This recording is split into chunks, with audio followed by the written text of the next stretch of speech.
मलिका बरदानिया को शहद जो है वो थरपारकर से जाया करता था।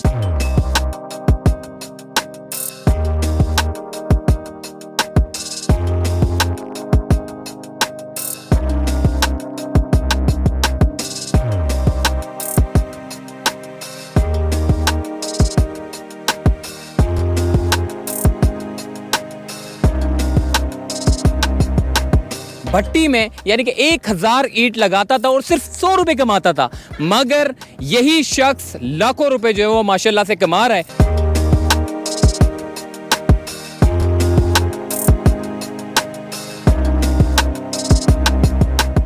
अस्सलाम वालेकुम, चलते फिरते मैं आपको खुशामदीद कहता हूँ। इस वक्त मेरे पीछे जो आप इतनी बड़ी फसल देख रहे हैं ये सरसों की फसल है और ये थरपारकर है। थरपारकर जब भी आप सुनते हैं तो आपके जहन में यही होता है कि आप किसी सहरा में किसी तपती मिट्टी में जो है वो जा रहे हैं, मगर अब थरपारकर जो है वो तब्दील हो रहा है। मुख्तलिफ लोग अच्छे हैं जो अलग अलग कॉन्सेप्ट के साथ जो है वो इन लोगों की किस्मत बदल रहे हैं। आज मैं आपसे एक शख्स की मुलाकात करवाऊँगा जो भट्टी में यानी कि 1000 ईंट लगाता था और सिर्फ 100 रुपये कमाता था, मगर यही शख्स लाखों रुपए जो है वो माशाल्लाह से कमा रहा है। और ये कॉन्सेप्ट आया है जी दुआ फाउंडेशन की तरफ से, उनसे भी बात करेंगे, मगर सबसे पहले उस शख्स से बात करेंगे जो इस वक्त जो है वो खुशहाल है माशाल्लाह से, अल्लाह पाक इनको और दे।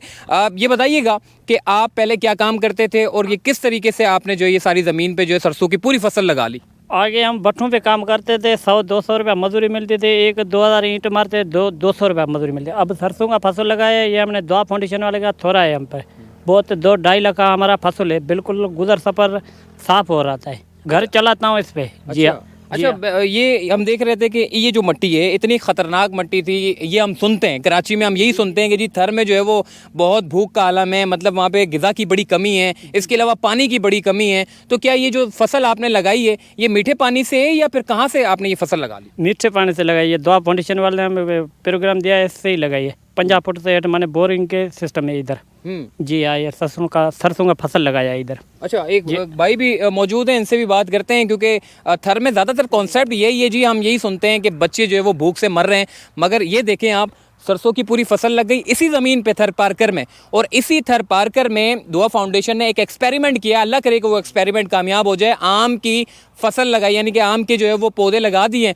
और अल्लाह करे कि वो बड़े हो जाएं। और भी बहुत सारी चीज़ें हैं जो हम उनसे डिस्कस करेंगे, मगर उससे पहले इस भाई से भी बात करते हैं। ये बताइएगा बाबा कि थरपारकर में कराची में तो यही तासुर है कि जी वहाँ पे ग़िज़ा की बड़ी कमी है, पानी नहीं आता, क्या कहेंगे? ये पानी जो कमी आई है इन जे करे असीं मज़दूरी कंदा हुआसीं भट्ठियुनि ते 2000 सिर वणंदासीं, 200 रुपया मिलंदा हुआ।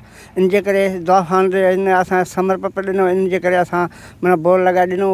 असांजो तूरियो फसल भलो थियो, असां 1 सवा लख 1.5 लाख रुपए जो फसल है, असांजो गुज़र सफ़र सुठो हलंदो है। ठीक है, थोड़ी सी सिंधी में इन्होंने बात की, मुझे भी थोड़ी बहुत समझ में आती है लेकिन इतनी ज़्यादा नहीं आती। लेकिन इनका कहने का मकसद ये है कि ये लोग भट्टी पे काम करने वाले लोग थे, तपती धूप में सिर्फ 1000 ईंटें, यानी कि मैं आपको बता रहा हूँ कि ये कराची आने पर मजबूर होते हैं, दीगर सूबों में आने पर मजबूर होते हैं मुलाजिमत के लिए, क्योंकि घर चलाना होता है। मगर ये लोग इन्हीं ज़मीन के ऊपर जो है वो पौधे भी लगा रहे हैं और उन्हीं पौधों से अल्लाह ताला की तरफ से दी गई नेमतों को ये आगे बांट रहे हैं और उससे अपना रोजगार भी चला रहे हैं, जो कि बड़ी खुशाइन बात है। एक भाई और भी मौजूद है, इनसे भी बात करते हैं। क्या कहेंगे सर, इतनी बड़ी ज़मीन पे जहाँ पर हम समझते थे ये तो बिल्कुल ख़राब है, बेकार ज़मीन है, इस बेकार ज़मीन को जो है वो सोना बना दिया?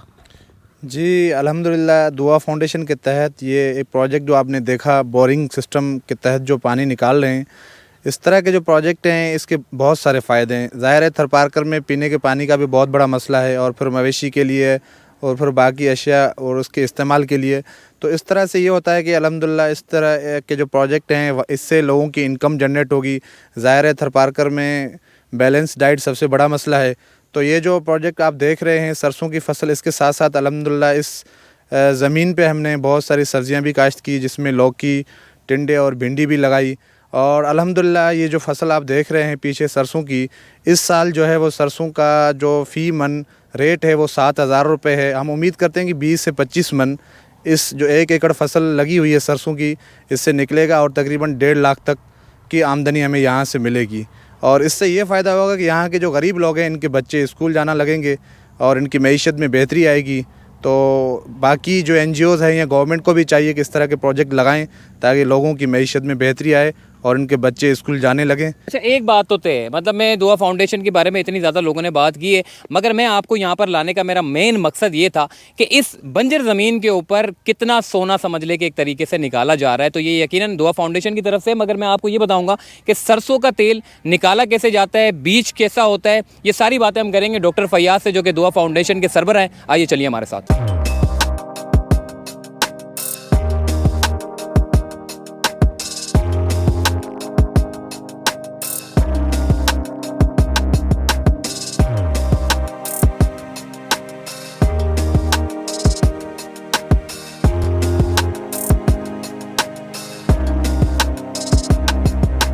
इस वक्त हमारे साथ मौजूद है दुआ फाउंडेशन के जनरल सेक्रेटरी फैयाज आलम साहब। फैयाज भाई, ये तो माशाल्लाह से जो काम गवर्नमेंट नहीं कर पाई, अब मैंने ये भी देखा है कि आपने जब ये ज़मीन के ऊपर काम किया था तो वफाकी हुकूमत ने बड़ा इंटरेस्ट लिया था कि ये इतना बड़ा काम होने जा रहा है। मतलब सरसों का तेल, आजकल लोग जो है वो सरसों का तेल महंगा होने की वजह से इस्तेमाल नहीं करते, आपने तो कचरा ज़मीन के ऊपर जो है वो सोना उगा लिया। और ये शऊर आपके पास कहाँ से आया, कब से आप ये काम कर रहे थे, और आपको थर की ज़मीन पर ये उगाना कब से ये आइडिया आया? जी, बहुत शुक्रिया आपका कि आप लोग तशरीफ़ लाए। आपकी टीम आज हमारी दावत पे यहाँ आई और वक्त निकाला आप लोगों ने। देखिए, 2015 में जब यहाँ कहत की सूरत हाल थी, हम लोग आए तो हमने सोचा कि यार हम राशन बांटें या पानी के प्रोजेक्ट करें, चलें वो भी अहम बात है, लेकिन कोई ऐसा काम किया जाए जिससे लोगों की मईशत में इजाफ़ा हो, बेहतरी आए, जिससे लोगों को रोज़गार मिले। तो हमने एक तजर्बा किया। यहाँ पर देखें, बारानी ज़मीन है, दुनिया में सहराई ज़मीन सब जगह बारानी ज़मीन होती है। जब बारिश होती है तो वहाँ फसल होती है। मानसून के सीज़न में बारिश हो गई 3-4 मरतबा, तो लोग जो है वो सदियों से गवार और बाजरा और इस तरह की फसलें लगा लेते थे, और कुछ जो है ज़ाहिर है कुदरती घास उग जाती है जिससे उनके मवेशियों को चारा मिल जाता था। तो हमने जो है वो एक एक्सपेरिमेंट किया। इसी तहसील कलोई में एक साहब जो जंगली देवी के दरख्त काट कर और भट्टों को बेचते थे ताकि उनसे ईंटें बने, और महीने में उनकी आमदनी उनके बकौल 9-10 हज़ार रुपये होती थी। 7-8 बच्चे थे उनके, बड़ी फैमिली थी, बड़ी मुश्किल से गुजारा होता था। बच्चे स्कूल नहीं आते थे, कच्चा मकान था उनका।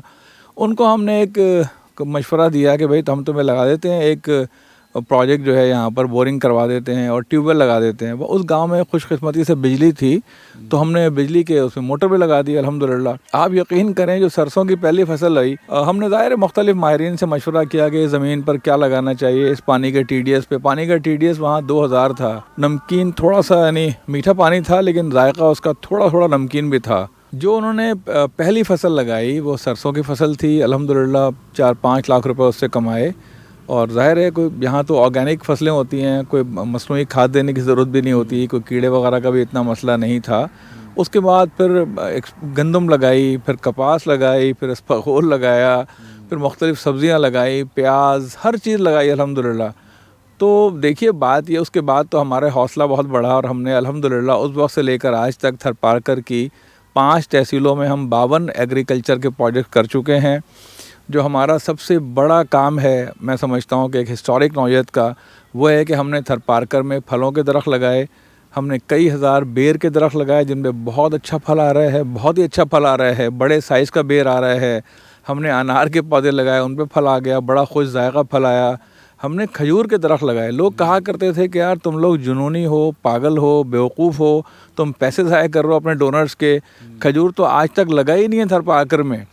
अल्हम्दुलिल्लाह हमने जो अक्टूबर 2018 में खजूर के दरख्त लगाए थे इंडियन बॉर्डर के करीब सखी सियार गोट में, तहसील डाली में, उनमें अल्हम्दुलिल्लाह पिछले साल फल आ गया। बहुत खुश जायका खजूरें थी, वो असील नस्ल की। हमारा हौसला और बढ़ा और उसके बाद हमने कई हज़ार खजूर के पौधे लगा लिए। यहाँ हमने मज़ाफ़ाती नस्ल के हमने कोई 40 दरख्त, बड़े दरख्त लगाए हैं। हमने यहाँ ट्राई किया है पहली मरतबा। अभी भी लोग हमें ये कह रहे हैं कि नहीं होगा और नामुमकिन बात है, आम कैसे हो सकता थरपारकर में, आज तक नहीं हुआ। तो हमने यहाँ सेंसेशन मैंगो के लगाए हैं कुछ दरख्त, 20-25 दरख्त हैं। तो इस साल इंशाअल्लाह हमें तो उम्मीद है जी। देखें, उम्मीद इसलिए है कि हमारी ये फील्ड नहीं है ना, हम हर तरह का रिस्क ले लेते हैं। ज़्यादा से ज़्यादा क्या होगा, आप नाकाम हो जाएंगे। ज़्यादा से ज़्यादा क्या होगा कि पौधों में फल नहीं आएगा, ये होगा ना भाई, हो सकता है कि फल आ जाए, तो हम क्यों नहीं ट्राई करें। देखिए, थरपारकर में ये जो हम आपके सामने है ना, ये सरसों जो है, ये सिर्फ एक आम फसल नहीं है। देखिए, पाकिस्तान को लोगों को समझना होगा कि पाकिस्तान जो है ना, $2.5 अरब हर साल खाने के तेल पे ख़र्च करता है।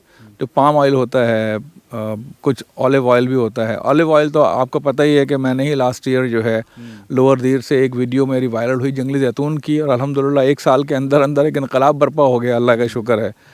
तो मैं उस पर भी इंशाल्लाह मैं आपको लोअर दीर की वीडियो भी मैं बताऊंगा। वहाँ पर वो बड़ा ज़बरदस्त एक्सपेरिमेंट इन्होंने किया है, और उसके ऊपर तो इमरान खान साहब ने भी जो है वो अपनी टीम को लगा दिया कि ये काम ये जो सरसों है ना, असल में पाकिस्तान में क्या होता है कि बाहर से एक चीज़ आ रही है, लोग समझ रहे हैं अच्छी चीज़ है। भाई एज डॉक्टर मैं पूरे यकीन के साथ कह रहा हूँ, आप चाहें लोग पढ़ लें इसको, गूगल पे पढ़ना कौन सा मसला है। पाम ऑयल जो है ना सेहत के लिए कोई अच्छा तेल नहीं है, ठीक है।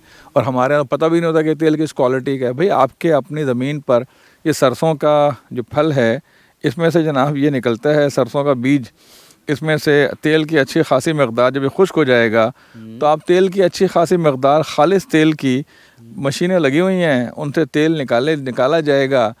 अच्छा भैया, मैं ये पूछना चाह रहा हूँ कि मैं भी हैरान हो गया कि इस ज़मीन के ऊपर यही बीज जो कि सरसों के तेल के तौर पे जो है वो हम सरसों का तेल जो इसकी प्रोडक्शन होती है बनाते हैं, इस बीज के ज़रिए जो है वो सरसों का तेल निकलता है। मेरे को भी खैर आज ही पता चला फयाज भाई की मेहरबानी से। इसको पूरा जैसे कि पीछे जो फसल लगी हुई है, अब एक भट्टी वाले की मैं बात कर रहा था कि बेचारा 5000 ईंटें एक भट्टी के ऊपर काम करता है, लगाता है, 500 रुपये कमाता है। अब ये पूरी फसल जो है वो जब ये साफ़ करेगा तो उसके बाद ये बंदा जो है वो यूँ नहीं होगा इसका हाथ, बल्कि यूँ होगा। मतलब इससे मेन कॉन्सेप्ट ये है कि जी थरपारकर में बेशुमार एनजीओस काम कर रही है। मैं इनकी इसलिए तारीफ़ करूँगा, ये लोग सिर्फ कुएं नहीं लगा रहे, ये लोग सिर्फ पानी वगैरह नहीं दे रहे, ये वो काम कर रहे हैं जो यूँ नहीं हो, बल्कि यही लोग यूं करके दें। तो ये बड़ा एक अच्छा कॉन्सेप्ट है। पूरी ज़मीन को आप जो है वो एक मतलब सिंध गवर्नमेंट को भी अब जो है वो सोचना होगा कि इन ज़मीनों के ऊपर बहुत कुछ निकाला जा सकता है। तो सिर्फ अफरादी क़ुव्वत जो आप हैं, एनजीओ हैं, इस तरह की जो टीमें हैं वो इतना ज़्यादा काम नहीं कर सकती जो गवर्नमेंट कर सकती है। क्या कहेंगे? मेरा ख़्याल है कि सिंध गवर्नमेंट जो है ना, सिंध गवर्नमेंट भी, फेडरल गवर्नमेंट भी इंशाअल्लाह इस तरफ मुतवज्जो है। देखिए सिंध गवर्नमेंट ने ड्रिप इरिगेशन सिस्टम के लिए काफ़ी अच्छी सब्सिडी दी हुई है, खादों के लिए और पानी बोरिंग के लिए, सोलर के लिए। असल प्रॉब्लम वही है कि देखें सदियों से अगर लोगों के जहनों में एक कॉन्सेप्ट बसा हो कि थरपारकर एक बैरन लैंड है और थरपारकर में सिर्फ बारिशों से फसलें आती हैं, और हम कराची से आके कहें कि नहीं यार बारिश के अलावा भी फसल आ सकती है, तो बहरहाल तब्दीली में टाइम लगता है। लोगों का जहन बदलना एक मुश्किल काम है। लेकिन जब लोगों को नज़र आ जाता है कि अब आपको नज़र आ रहा है ना, सबको नज़र आ रहा है, आपके थ्रू इंशाल्लाह लाखों लोगों तक पहुंच जाएगी ये हमारा मैसेज। जब हो रहा है, नज़र आ रहा है, कामयाब हो गया, तो उसके बाद कोई वजह नहीं है कि गवर्नमेंट ऑफ सिंध और फेडरल गवर्नमेंट इस तरह के मंसूबों में इंटरेस्ट ना लें। ठीक है जी, बड़ी लंबी और बड़ी डिटेल्ड गुफ्तगू जो है वो फयाज भाई के साथ हमारी रही है। आइए थोड़ा मज़ीद आगे चलते हैं।